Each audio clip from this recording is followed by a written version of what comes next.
انا بنصحك ما تستثمرش في صناديق الاستثمار الا لو وصلت الاجابات اللي انا هقولها لك في الفيديو ده. تعرف ان مصر فيها حوالي 147 صندوق استثمار لحد اخر 2023، ده بناء على تقارير هيئه الرقابه الماليه. منهم 138 صندوق مفتوح و9 صناديق مغلقه. ضروري تعرف الفرق بينهم. الصناديق المغلقه التداول عليها بيبقى زي البورصه، المستثمر لو عايز يشتري وثيقه في الصندوق لازم يدور على بايع، والعكس صحيح، لان عدد المستثمرين في الصندوق ثابت ما بيتغيرش. امر الشراء والبيع لازم يكون من خلال شركه سمساره. الصناديق المفتوحه بقى تقدر تشتري اسهمها بنفسك وتبيعها في اي وقت بشكل مباشر من الصندوق نفسه. في حاجات لازم تاخد بالك منها وانت بتختار صندوق الاستثمار. اول حاجه لازم تحدد المده اللي انت عايز تستثمر فيها فلوسك، لان في صناديق استثمار قصيره الاجل وفي صناديق طويله الاجل، وطبعا بتختلف في العائد بتاعها. تاني حاجه لازم تحدد انت عايز تستثمر فلوسك في سندات ولا في اسهم ولا في اصول تانية، والنقطه دي هتودينا لتالت حاجه، وهي ايه حجم المخاطره اللي انت هتتحمله في الصندوق. لان المخاطره مع الاستثمار في الاسهم اعلى من مخاطره الاستثمار في السندات، لكن عائد الاسهم اعلى من عائد السندات.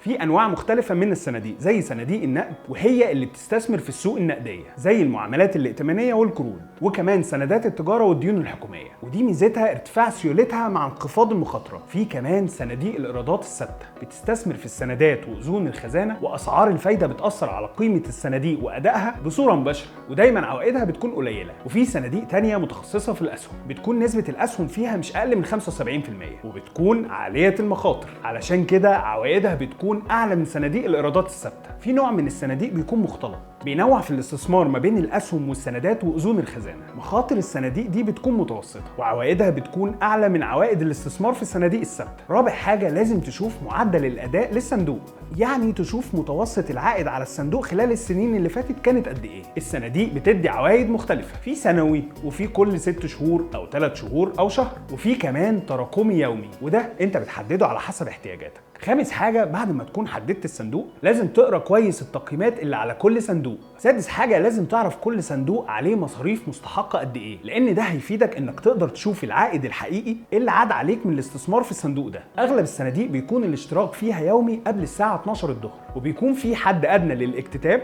في وثيقه الصندوق اللي انت هتختارها. علشان كده بنصحك ما تستثمرش في صناديق الاستثمار الا لو انت وصلت للاجابات دي علشان تقدر تاخد القرار الصح.